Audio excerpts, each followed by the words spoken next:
someone emailed my dad who was in the military who sort of compared Kyle Shanahan to a general, which obviously he's not Dwight Eisenhower, and he's not leading D-Day. This is football. But I think it's fun to sort of, if we're going to talk about Kyle Shanahan's leadership, I guess we sort of have to talk about what traits matter. So what do you think of Kyle Shanahan's leadership? I mean, players do like him. He's not exactly Josh McDaniels, who's universally hated. Right. Yeah. So,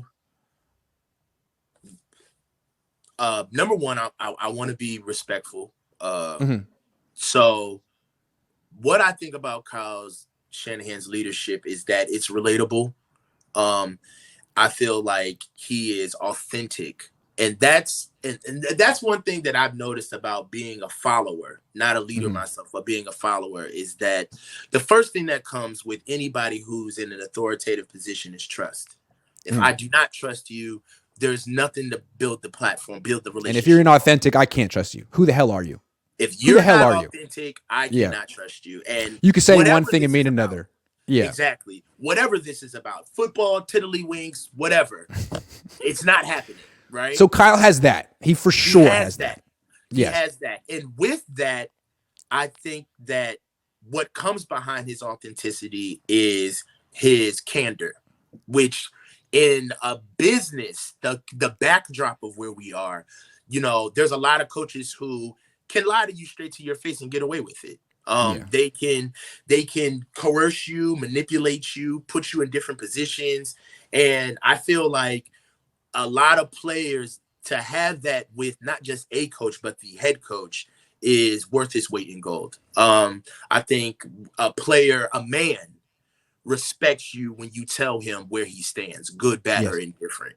And with that, those are things that need to be there before football even comes into the picture, right? Right. And that leads me to my third leadership quality that I think Kyle has, is that I think that Kyle tries to reach a human level with all of his players, right? Sometimes to his dismay, right? He hasn't necessarily found the governor on that, but those are strong qualities that make you go out and injure yourself for a guy, that make you go out and do the right thing when he is not around. Right. Those are the true marks of whether there is good leadership or not. What's one of the things that we look at on football teams? Penalties, not knowing plays, just, MAs, mental errors. We always look at the coach for that. Right. Yeah. Because that speaks to trust. That speaks to work. Like, how can these guys don't do what you tell them to do? Yeah. Because this is a representation of them being able to do what they want to do without you yelling at them. And look what they've done. Nothing. So those qualities, I think, are strong for Kyle. And I think what undergirds a lot of that is his pedigree. Yes. So a lot. But can I say real quick, everything you just listed, I think, served him extremely well as an offensive coordinator too. Authenticity, candor, all of that served him well. But what I'm saying here, to bring it back to like a war metaphor, I mean, is he a 5-star general? Is he the general of the generals? Is he the guy leading the entire operation? Is he the guy who's going to win the war? Or is he the guy right underneath the 5-star general? You know what I mean? Like, that's what I look at him. Like, that's the question. And I think everything you've said right now is good, but it's the thing about ultimate leadership, I think, is more than that. I think it's more than that. Well, like, his intellectual arrogance, I think, gets in the way. I think a real leader of leaders has to be humble, and humility comes with blame me. And I might not always be right. And I'm willing to take the consequences. That's a different level of leadership. Yeah. So we've talked about the maturation of the journey of maturity. Journey of maturity, baby. I love that. Yeah. And yes, you are right. Yes. Because the truth is that I tried to get all of the good shit out of the way first. And you did a great job. Because he does have, like, again, he got good reviews from his players in that NFLP. It means something. Saleh didn't. Saleh did not. McDaniels did not. Leader, in my eyes, if I'm going to be honest, a true leader is a servant. That's what a true leader is. A leader is a servant. He understands the true initiative at go- at risk, and he serves. It's not about him. He Yeah. is about It's the not about him. maturation of his pupils. He is Yeah. always being the first to be wrong, because he Yes. understands that his vulnerability promotes other people to look at their problems as not so big. And he also understands, to connect it to a war game, that the cost of battle, and that his decisions ultimately lead to the cost. And you got to, Yeah. so when he says stuff like, that's football, or the guy, it was a fluke, or this and that, it makes me wonder if he really appreciates the gravity of what they're doing, even though it's not war.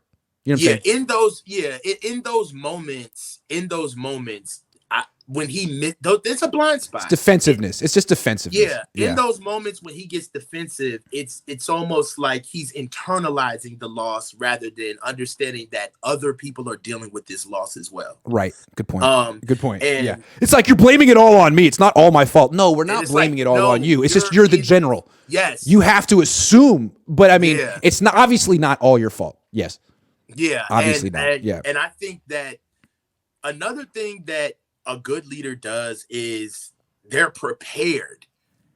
I don't think Kyle, his arrogance really takes, you see it in his lack of preparedness. And a lot of times he's so smart, and he's so erudite in knowing what he knows, that when he gets caught flat-footed, he doesn't try to learn, he gets angry. If you ask him questions that he didn't see coming, or He's not prepared to answer. or he's not prepared, he doesn't want to humble himself and say, all right, let me just be real in the moment and give a real answer. He'll evade. He'll snap back. He'll turn it back. He'll snap back. So, for example, this week we're going to be in the owners' meetings, and obviously the question on everyone's mind is, who's your quarterback? Quarterback. Yeah. But he might not want to talk about the quarterback just yet. And so he might snap back at us. And it's like, dude, we're just doing our job. to do This is what everyone wants to know. But it's like, on your schedule, man. When you let us know when you're ready to talk about the quarterback.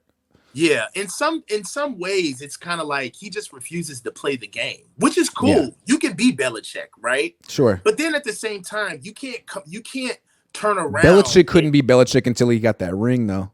That act didn't fly in Cleveland, and it wasn't gonna fly in New England until he got that hardware. Yeah.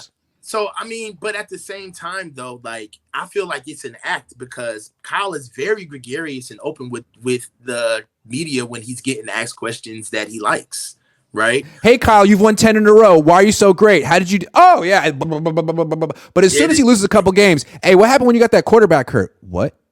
Yeah. Did you ask me? So, I mean, just to keep it to football, though, like, I think that the league is a meritocracy. Right, it's too visceral for there to be some like fake guy with the head spot, and it's not going around the league that the dude's a bozo, right? Yeah. So, in some cases, I do lean on that for the things that I do not know about Kyle, but also, he's a legacy kid. There's not a lot of people that are going to openly say anything about somebody with the last name Shanahan. That is so true. Look at Robert Griffin for that. All he does is say nice things. It's like, Robert, be honest. You can say it, but he won't. But he knows. He knows. One more thing about Kyle's leadership. All the things you said, he still wants to be friends with the players. And I think that takes precedence over. Like, a real leader sometimes has to make the unpopular decision. For example, Kyle Shanahan shocked his team and his fan base when he traded up for Trey Lance. And then he caved and he started Jimmy. I mean, if you really believe in that move, start Trey from day one and begin the process and get rid of any player that's not on board with you, because you're the leader. But Kyle wants there to be like a group discussion, and maybe that's why he got such a good grade from his players in the NFLPA survey, because everyone gets a say. But it's like, dude, that's not necessarily leadership here. Maybe some players on the team would like you to just tell it like it is and lay the law down and not run everything through George Kittle and Kyle Juszczyk and the seven guys that, you know what I'm talking about. The captains. The Cabo crew. The captain. Yeah, the Cabo crew. Yes. Yeah. Some guys might feel that way. I do. Well, Well, there are guys on our team that you could tell they almost kind of like have a silent protest against that little thing. They're not on the team Name one. anymore. Oh, Jimmy okay. Ward. Yeah. Yeah. I was gonna say Yeah. Ayuk. Yeah. Say And Ayuk. Brandon Ayuk is Dude, not. again, Ayuk punched Fred Warner. Like Ayuk's cool, but at the same time, like you don't know how he feels about that click. He's not there. He didn't take time out of his life to go to Cabo. He Yeah. I didn't. mean, in the illustrious words of Brandon Ayuk on ESTG. So look. Now that So Jimmy Ward's off the team, I think Brandon Ayuk might be my favorite player on the yeah. team. So I mean, I think I think there may be like a dirty little secret going on. Like, you remember remember how Braveheart, you ever seen Braveheart? Jesus. I know. I'm actually going through like a movie run and trying to fill all the gaps right now. So I'm working through the 80s. I watched Fright Night last night. Have you seen Fright Night? It's corny. No. It's a vampire movie. Anyway, I'll watch Braveheart. Sorry. All right, so look, anybody It's who Mel. watches Braveheart, It's that anti-Semite. I don't get super juiced to go back and watch his movies, but I did love Lethal. anybody who watches Braveheart, they'll get this reference. But I Okay. feel like Kyle is Robert the Bruce, and he's lying about his father, who people think is away on business, but is really dying and sick upstairs in the tower, who's giving him all of his orders. But Robert the Bruce is conflicted with going with William Wallace with the revolution to go against England, or to stick with his father, who's using him as a puppet, who people don't know. And my question is that there's a weird duality with what we're trying to say about Kyle, right? Because we're trying to say this. We don't know this is true. But if he's so cucked with the players, right, then why do you make the Trey Lance move? Where's that energy? Where does that come from? So I understand that you don't want to go to the players and let them know, oh, I made this decision because now I'm going with Jimmy. But where does the Colonel initiative start for you to even go after Trey? And you know that you have to see the players anyway. So I feel like he's serving two masters. Like either you're serving your players, or there's somebody else that pushed you or coerced you into getting Trey, because you obviously don't want him. And what's even weird about all of that is that you're not your own man either way. Because either you're going to that, you're either serving the master that wanted you, that you caved on to go get Trey, or you're cucked by your players who you're supposed to be leading anyway. So either way, you're not even running the show. Yeah. So, Kyle, something to think about. You got some great qualities. You really do. And you've put together a hell of a team. But we're talking about like winning the war, finishing the job, all that stuff. So you've never done it in your life. And it's like you're looking at the finish line, man. You can see it. It's right there.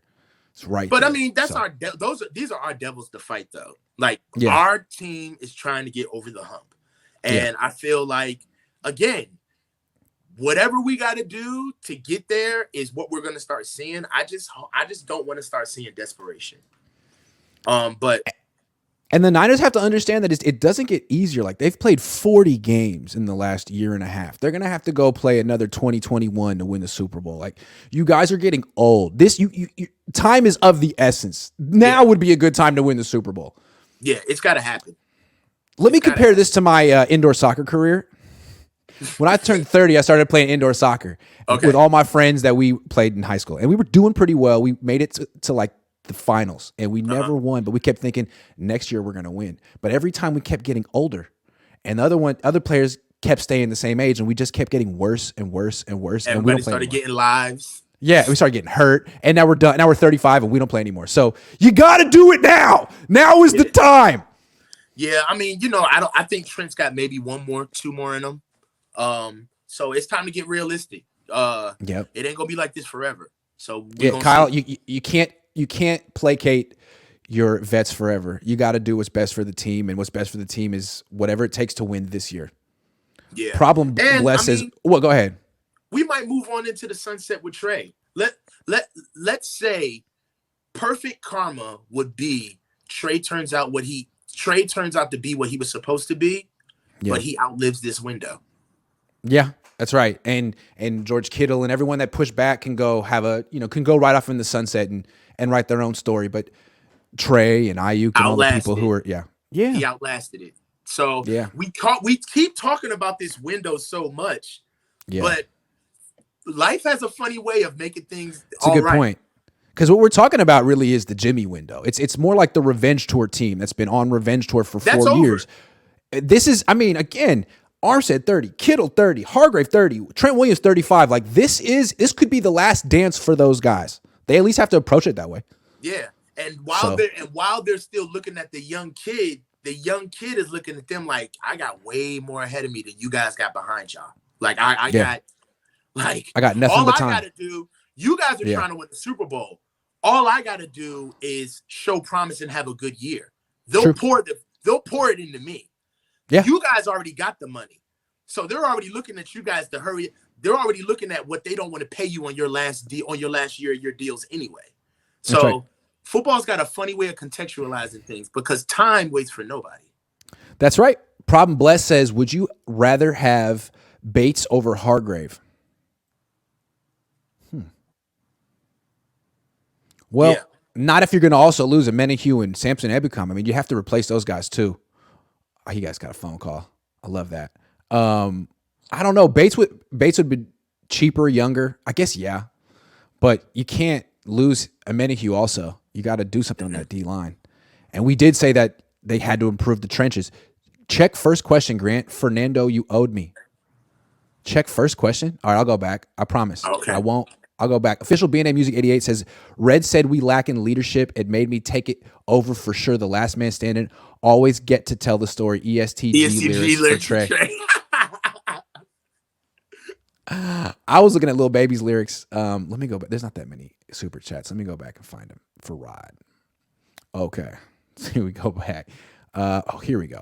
Has Lenore got the juice to be the number one cornerback?